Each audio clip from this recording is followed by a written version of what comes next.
சிவாக்கு இப்போ எப்படி இருக்குதுங்க சார்? இன்னும் மயக்கம் தெரியலீங்க. அடி கையை விட காலில் தான் ரொம்ப பலம் போல இருக்கு. அவர் கண் முழிச்சா பெயின் எப்படி இருக்குன்னு பார்த்துட்டு தான் எதுவுமே சொல்ல முடியும். ரொம்ப கிரிட்டிக்கல் எல்லாம் எதுவும் இல்லைங்க சார்? அந்த அளவுக்குலாம் எதுவும் இல்லை. தேங்க்ஸுங்க சார்.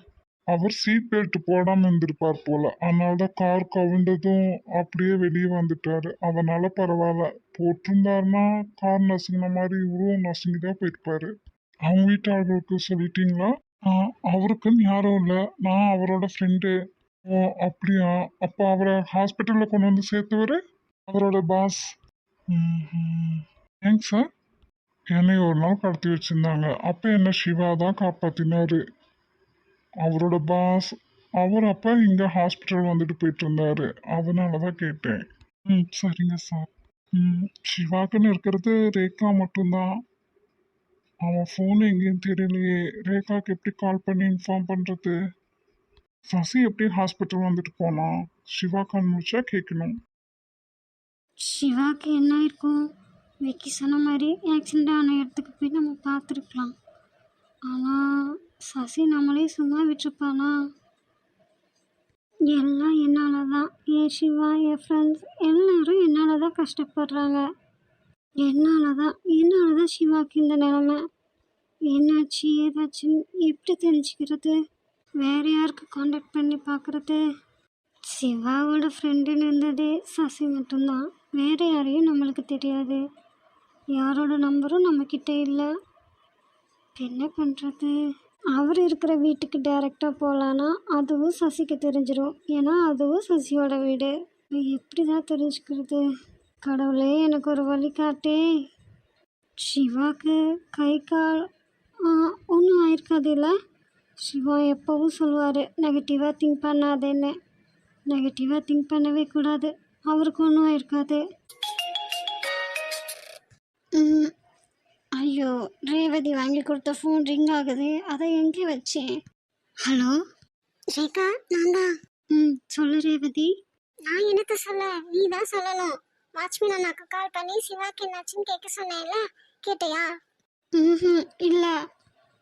சிவா உன் வாழ்க்கையில் வந்தாலும் வந்தாரு, எதையுமே நீ ஞாபகம் வச்சுக்க மாட்டேங்கிற. முதலாவது பரவாயில்ல, இந்த கண் ஆப்ரேஷன் பண்ணி சிவா கூட காண்டாக்டே இல்லைன்னு ஆனதுக்கப்புறம் சுத்தம் மோசம். சரி, நான் லைன்லயே இருக்கேன். அவருக்கு அப்படியே கால் பண்ணி என்னாச்சுன்னு கேளு. எப்படி கால் பண்ணுறது? என்னப்பா, எப்படி கால் பண்ணணும்னு கூடவா மறந்து போச்சு? ரேவதி, அவரோட ஃபோன் சுவிட்ச் ஆஃப்ல இருக்கு. இதை முதல்ல சொல்ல வேண்டியது தானே. செல்ல சார்ஜ்லேன்னு எடுத்துக்கிறதா, இல்லை சசி வாட்ச்மேன் அண்ணாவையும் சும்மா விடலன்னு எடுத்துக்கிறதா? ரேவதி, அவருக்குன்னு ஒரு குடும்பம் இருக்கு. இல்லை, நான் மட்டும் சசி என்ன அவ்வளோ நல்லவனா? செஞ்சாலும் செஞ்சிருப்பான். ரேவதி, சான்சஸ் இருக்குமா? ஐயோ, இப்போ நான் என்னதான் பண்றது? என்ன கேட்டா எனக்கு எப்படி தெரியும்? சிவாவை கண்டுபிடிக்க நீ தான் ஏதாவது க்ளூ கொடுக்கணும். அதை பிடிச்சிட்டே தான் நாங்கள் போக முடியும். ஏதோ சிவா கிட்ட பேசுறதுக்குன்னு இருந்த ஒரே சோர்ஸ் இந்த அண்ணா தான். அதுவும் போச்சா? இப்போ புலம்பி என்ன பண்ணுறது? உட்காந்து எமோஷனாகி ஃபீல் பண்ணி அழுதுட்டு இருக்காது. புத்தியோட யோசி, வேற ஏதாவது வழி இருக்கான்னு.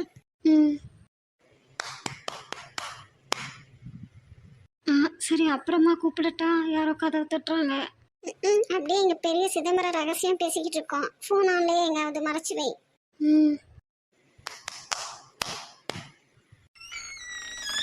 நீயா? ஆமா, நானே தான். எதுக்கு இப்போ இங்கே வந்திருக்கேன்? உனக்கு என்னதான் வேணும்? எனக்கு ஒன்றும் வேண்டியதில்லை. உனக்கான இன்ஃபர்மேஷனை தான் நான் கொடுக்க வந்திருக்கேன். எனக்கான இன்ஃபர்மேஷனா? என்னது அது? அப்படியே ஒன்றும் தெரியாத மாதிரி நடிக்காத. எனக்கு புரியுற மாதிரி சொல்லு. காலையில சிவாவை வர சொல்லி அவன் கூட எங்க ஓடி போலான்னு நினைச்சேன். அதுதான் பொறுக்காம கார் ஆக்சிடென்ட் பண்ணினியே. தெரியுமா, அதை நான் தான் பண்ணேன்னு. அப்புறம் என்ன அப்புறம்? இல்ல, நீ தானே சிவாவோட பொண்டாட்டி. அப்புறம் அவனோட டெட் பாடிக்கு நீ தானே இறுதி சடங்கு பண்ணணும். டாய், என்னடா சொன்ன? என்னடி, என்ன பண்ணுவ?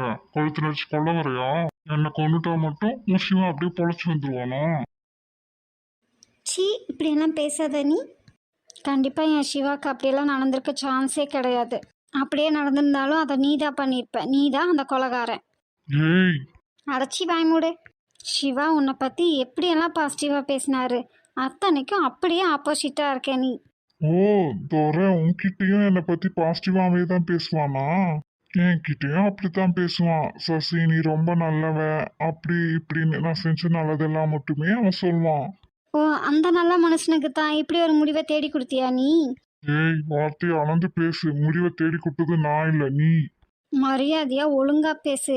அடுத்தவன் புருஷனாச்சேன்னு நான் கையை நீட்டாம இருக்கேன், இல்லை கொன்னே போடுவேன் உன்னை. என்ன நீ கொன்னுடுவியா? உன் அளவுக்கெல்லாம் எனக்கு திறமை பத்தாது தான். ஏய், என்ன குத்தமுள்ள நெஞ்சு குறுகுறுக்குதோ? நீ தானே சிவா காரை ஆக்சிடென்ட் பண்ண, அது உன்னோட கார் தானே எனக்கு நல்லாவே தெரியும். அப்போ அவரை கொன்னது நீ தானே? செஞ்சது நான் தான். ஆனா செய்ய வச்சது யாரு? நீ தானே? டேய், ஆமாண்டி, நான் தான் உனக்கு வார்னிங் கொடுத்திருந்தேன்ல. சிவா கிட்ட பேசவோ இல்ல மீட் பண்ணவோ ட்ரை பண்ணாத. பண்ணினா உன்னை சும்மா விட மாட்டேன்னு சொன்னானா இல்லையா? அப்போ நீ என்ன தானே பண்ணியிருக்கணும்? எதுக்கு ஏன் சிவாவை பழி வாங்கின? அங்க அடிச்சாதானே இங்க வலிக்குது, இங்க அடிச்சாதானே அங்க வலிக்குது, அதுக்கு தான். சி, கர்மம்.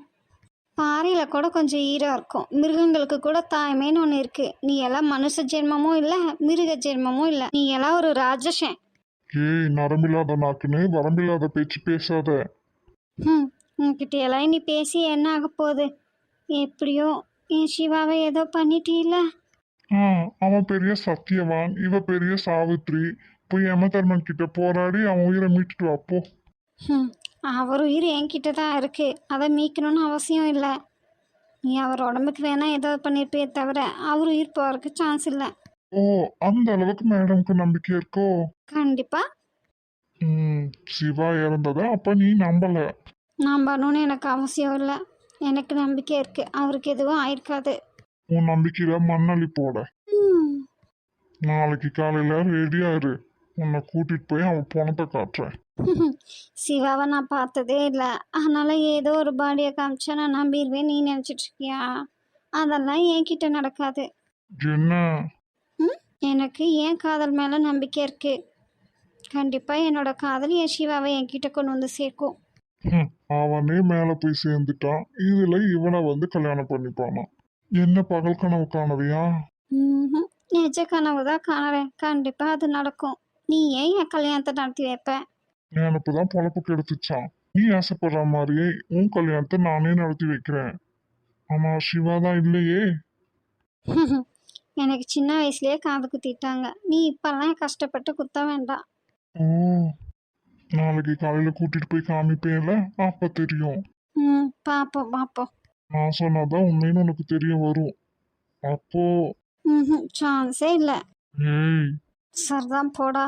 நான் எவ்வளோ கம்பெனிஸ்க்கு ஓனர், நீ என்ன ஏன் மரியாதை இல்லாம எவ்வளோ கேவலமா நடத்துற? முதல்ல மனுஷனாவே இல்லை, இவெல்லாம் ஓனரா? ஏய், ரொம்ப அளவு மீறி போற. நீயும் தான். ஷப்பா, எப்படிதான் அந்த சிவா உன்னை எல்லாம் காதலிச்சானோ, அதான் அல்பாயுஸ்லயே போய் சேர்ந்துட்டான். மிஸ்டர், சின்ன திருத்தம். என்ன? அவர் போயெல்லாம் சேர்ந்துருக்க மாட்டார், எங்காவது நல்லா தான் இருப்பார். கண்டிப்பாக அவர் என்னை தேடி வருவார். உன் நாரா வய வச்சுக்கிட்டு கம்முன்னு இருந்தீங்கன்னா போதும். அதான் போனியே, அப்புறம் எதுக்கு திரும்பி வந்த? எங்களுக்கு போக தெரியும், அதை நீங்க ஒன்றும் சொல்ல வேண்டாம். அப்போ போய் தொலைய வேண்டியது தானே? ஏய், ரொம்ப அறிவாளித்தனமா பண்றதா நினைச்சு உன் கேட்ல மாட்டி விட்டுட்டு வந்தியே, உன்னோட ஃபோன் நம்பர் அது, அந்த போர்டு என்கிட்ட தான் இருக்கு, வேணா வந்து வாங்கிக்கோ. ரொம்ப அறிவு உனக்கு. காதலுக்கு கண்ணுதான் இல்லைன்னாங்க, அறிவுமா இல்லாம போயிடுச்சு. அந்த வீட்டுக்கே நான் எவ்வளோ அழகான பேர் வாங்கி கொடுத்துருக்கேன். அந்த வீட்டில் போய் நீ ஃபோன் நம்பர் மாட்டினீங்கன்னா உன்னையும் அப்படித்தானே நினைப்பாங்க. அப்படிங்க உன்னை? ஏன், நான் என்ன தப்பா சொல்லிட்டேன்? அதுதானே உண்மை. உண்மைதான். உன்னை மாதிரி சாக்கடைக பார்க்கறது எல்லாமே சாக்கடையாக தான் தெரியும். ஏய், don't judge the book by its cover. Madam பெரிய தத்துவமெல்லாம் சொல்றீங்களோ? அப்பீரன்ஸை பார்த்து எதுவும் முடிவு பண்ணக்கூடாது. எதையும் தீர அலசி ஆராயாமல் விசாரிக்காமல் அதுதான் உண்மைன்னு நம்பவும் கூடாது. இந்த சொசைட்டிக்கு அதெல்லாம் மண்டையில ஏறவே ஏறாது, அது தெரியுமா உனக்கு? உன்ன மாதிரி எல்லாருமே சாக்கடையான எண்ணங்களையே நிரப்பி வச்சிருந்தா அங்கே எப்படி நல்ல எண்ணங்கள் தோன்றும்? கெட்டது எப்பவுமே சீக்கிரம் ரீச் ஆயிரும், நல்லது எப்பவுமே ரீச் ஆக லேட் ஆகும், கசக்கத்தான் செய்யும். உனக்கு நல்லதுன்னு நினைச்சு நீ எழுதி போட்டிருந்த ஃபோன் நம்பர் அட்டையை எடுத்துட்டு வந்தேன் பாத்தியா? எனக்கு இதெல்லாம் தேவைதான். அந்த மாதிரி கேவலமான எண்ணத்தோட ஒரு 10 பேர் உனக்கு ஃபோன் பண்ணி உன்னை கூப்பிட்டுருக்கணும். அப்ப தெரிஞ்சிருக்கும். ம் கூப்பிட்டோன்னே நான் மட்டும் அட்டன் பண்ணிடுவேனாக்கும். அந்த ஃபோன் நீ வாங்கி கொடுத்தா தானே? அதை நான் ஆன் பண்ணியிருக்கேன், ஆனால் அட்டன் பண்ண மாட்டேன். ஐயோடா சாமி, இந்த பொண்ணுங்களை சமாளிக்கிறதே ரொம்ப பெரிய கஷ்டம் போல இருக்கே. இதுக்கு 4 எருமை மாடு வாங்கி மிதிச்சிட்டு போயிடலாம். ஓ அப்போ சொல்லாத, செய். ஆனா ஏய், ரொம்ப அறிவை நினைச்சு வாட்ச்மேன் மூலமா சிவாக்கு ஃபோன் பேசிட்டு இருந்தேனியா? இப்ப அந்த வாட்ச்மேனையும் பரலோகம் அனுப்பி வச்சிட்டேன். அடுத்து என்ன பண்ண போற? இங்கிருந்து பரலோகத்துக்கு சிவாக்கு எப்படி ஃபோன் பண்றதுன்னு யோசிச்சுட்டு இருக்கியா? நீ சொல்கிற பரலோகத்துக்கு அவங்க 2 பேரும் போயிருந்தா தானே அதை பற்றி யோசிக்கணும். கண்டிப்பாக அது நடந்திருக்கவே நடந்திருக்காது. ஓ, மேடம்க்கு அவ்வளோ நம்பிக்கையா? நாளைக்கு காலையில தெரிஞ்சிரும். ம் பார்ப்போம் பார்ப்போம். இப்போ நீ நடைய கட்டு. கிளம்பு கிளம்பு, காற்று வரட்டும். சிவா, சசி சொல்கிறதெல்லாம் உண்மையா? நீ என்னை விட்டுட்டு போயிட்டியா? எல்லாம் என்னால தான். ஆரம்பத்துலேருந்தே எல்லாமே என்னால தான். இப்போ நான் என்ன பண்ணுவேன்? ரேகா, ரேகா, ரேகா. ரேவதி, சிவா. இல்ல ரேகா, இல்ல, நீ அவன்கிட்ட பேசுனதுதான் கரெக்ட். சிவாக்கு எதுவும் இருக்காது. இல்லை ரேவதி, அவன் ஏதேதோ சொல்லி உன்னை குழப்பணும்னு நினைக்கிறான். உன் மனசு என்ன சொல்லுது? அவன் தான் சொல்கிறானே நாளைக்கு மார்ச்சரி போகலான்னு. நீ அவன் கூட எல்லாம் எங்கேயும் போகாத. அவன் சொல்றது உண்மையா இருக்க சான்ஸே இல்ல. உன்னை ஏதோ பண்ணணும்னு நினைக்கிறான். இல்லை ரேவதி, ரேவதி. இப்ப சிவா பத்தி எந்த தகவலும் நமக்கு கிடைக்க வாய்ப்பே இல்ல. வாட்ச்மேன் அவன் ஏதோ பண்ணிட்டான். நம்மளுக்கு தகவல் தெரியணும்னா அது இவன் மூலமாக தான் தெரியணும். அதுதான் எப்படி? அதுதான் எனக்கும் என்ன பண்றதுன்னு தெரியல. அதனால தான் நான் நாளைக்கு இவன் கூட போகலான்னு எனக்கு தோணுது. இல்ல ரேகா, எனக்கு ஏதாவது ஆனாலும் பரவாயில்ல, ஆனால் நான் என் சிவாவை கண்டிப்பா இப்ப இல்லைனாலும் எப்போனா நீ பார்க்கத்தான் போறேன். அவன் சொன்ன மாதிரி எல்லாம் நடந்திருக்க சான்ஸே இல்ல. நம்பு ரேவதி. எனக்கு என்ன பண்ணுறதுன்னே தெரியல. எனக்கும் தான் ரேகா. நான் உடனே அங்க கிளம்பி வரலானாலும் உங்க வீட்டுல எல்லாரும் என்ன ஏதுன்னு கேட்பாங்கல்ல. என் நிலைமையை பாரு, இதுவும் வெளியே சொல்லவும் முடியாம. புரியுது. ரேகா, நல்ல விடிய விடிய புலம்பி அழு. ஓ, சாருக்கு என் பேத்தி புலம்பி அழுதா ரொம்ப சந்தோஷமோ? இப்போ நான் உன்னை புலம்ப வைக்கிறேன்டா. எதுல இடிச்சுக்கிட்டோம்? எதுலயும் இடிச்சுக்கிட்ட மாதிரி தெரியல, ஆனா வலிக்குதே. ஓ, சாருக்கு வலிக்குதா? அப்போ என் பேத்திக்கும் எவ்வளோ வலிக்கும்? ஆ, இப்ப யாரும் அடிச்சதுதான். எப்படி கை மேல அடி வந்தது? ஐயோ, ரேகா வீட்டுல இருந்த பேய் இங்க வந்துடுச்சு போலாக்கே. காப்பாத்துங்க காப்பாத்துங்க. நாளைக்கு ரேகாவை கூட்டிட்டு போகுமா? நான் உயிரோட இருப்பேனா? என்ன பார்த்தா ஒரே யோசனையில் இருக்க? அதெல்லாம் ஒன்றும் இல்லை அண்ணே. என்னாச்சு? பாப்பாங்க 2 பேரும் வேலைக்கு போயிட்டு எப்படி வீட்டை பார்த்துப்பாங்கண்ணா? அதான் நம்ம கூட இருக்கமே, அப்புறம் என்ன? அப்புறம் வேற என்னடா இப்படி யோசிச்சுட்டு இருக்க? அண்ணே, அது ரேகாக்கு ஏதோ பிரச்சனையோன்னு தோணுது. எனக்கும் ஏனோ மனசு சங்கடமாக தான் இருக்கு. என்னன்னு தெரியல. அன்னைக்கும் இப்படி தான் இருந்தது. அப்புறம் பார்த்தா ரேகாக்கு ஆக்சிடென்ட் ஆயிடுச்சு. இனி இப்போ என்ன ஆக போகுது தெரியலையே. நாளைக்கு வேணா வேலையை விட்டு வரும்போது போய் ஒரு எட்டு பார்த்துட்டு வரலாம். அண்ணே, புரியுது. அது வரைக்கும் உன்னால் பொறுத்துக்க முடியாதா? சரி, ஃபோன் பண்ணி பேசு. இப்போதான் அந்த ஃபோன் இல்லையே. ஐயோ ஆமாம்ல, நம்ம இந்த நம்பரும் வாங்காமல் விட்டுட்டோம். பரவாயில்ல, அதனால என்ன? மாமாக்கோ பாட்டிக்கோ சும்மா கூப்பிட்டு பேசுகிற மாதிரி பேசிட்டு கேளு. சரி அண்ணே, காலையில் கூப்பிட்டு பார்க்குறேன். அது வரைக்கும் தாங்குவியாடா தம்பி? அதுக்குன்னு இன்னத்துக்கு தொந்தரவா பண்ண முடியும்? ஏக்கா இருக்க? வேற என்னடி, எல்லாம் வேலைக்கு போகிறத நினச்சிதான். ஏக்கா உனக்கும் கஷ்டமா இருக்கா? என்ன இருக்காதாடி, இத்தனை நாளாக ஓசிச்சு ஒருத்தங்கிட்டு வீட்டையே சுற்றி வந்துட்டு இருந்துட்டோம். எனக்கும் கஷ்டமாக தான் இருக்கு. படித்து எவ்வளோ நாள் ஆச்சு. இப்போ இவ்வளோ நாள் கழிச்சு வேலைக்கு போனால் இன்னும் 1 வாரம் 2 வாரம் கஷ்டமாக இருக்கும். அப்புறம் பழகிடும். நம்ம படித்ததுக்கும் இப்போ வேலை பார்க்குறதுக்கும் கொஞ்சம் கொஞ்சம் எல்லாம் புதுசாக இருக்குல்ல. அதான் சொல்லி தராங்கல்ல, அப்புறம் என்ன? அதுதான்க்கா, சொல்லி தரவங்களே மூஞ்ச காட்டுறாங்க. அவங்க அளவுக்கு நம்ம ஸ்பீடாக செய்ய முடியாதுல்ல. ரொம்ப நாள் கேப்பாயிடுச்சு. பழக்கம் வரணும்ல, அதை புரிஞ்சுக்க மாட்டேறாங்க. எனக்கும் அதே பிரச்சனை தாண்டி. ஆனால் அண்ணனுங்க எப்படி சமாளிக்கிறாங்கன்னு தான் தெரியல. அண்ணனுங்க வீட்டிலேருந்தே வேலை செய்கிற மாதிரி ஏதாவது முதல்ல செஞ்சுட்டு இருந்திருப்பானுங்கக்கா. அதனால அவ்வளோவா பெருசாக தெரியாது. ம் போதா குறைக்கு இங்கே வீட்டு வேலை பார்த்துட்டு பஸ் ஸ்டாப்பில் போய் பஸ்ஸுக்கு நின்றுக்கிட்டு ஐயோ. பின்ன வெயில் வேற கொளுத்தி எடுக்குது, மண்டை பழக்குது, வேத்தெல்லாம் வருதுக்கா எனக்கு. இத்தனை நாளாக நம்ம ஊரில் ஏசிலே இருந்துட்டோம். பஸ் ஸ்டாப்புக்கு வேற நடந்து போகணும், அங்கேருந்தும் நடந்து வரணும். ஐயோ, அண்ணங்கிட்ட சொல்லிட்டு ஒரு சன்ஸ்க்ரீனாவது வாங்கணும். அது ஒன்று தான் உனக்கு கேடான்னு கேட்பானுங்க. களிமண் எடுத்து பூசுங்கடின்னு சொல்லிடுவானுங்க அக்கா. அவனுங்க சொல்கிறானுங்களோ இல்லையோ, நீயே சொல்லிட்ட. நாளைக்கு வேற நம்ம தான் சமைக்கணும். என்ன சமைக்கிறது? நெட்டில் முதலே பார்த்து ஒழுங்காக பண்ணுக்கா. நீ பண்ண முடியாத வேலையை நான் பண்ணுறேன், ஆனாலும் நீ எனக்கு குறை சொல்கிற. குறை சொல்கிறேன்னு நினைக்காத.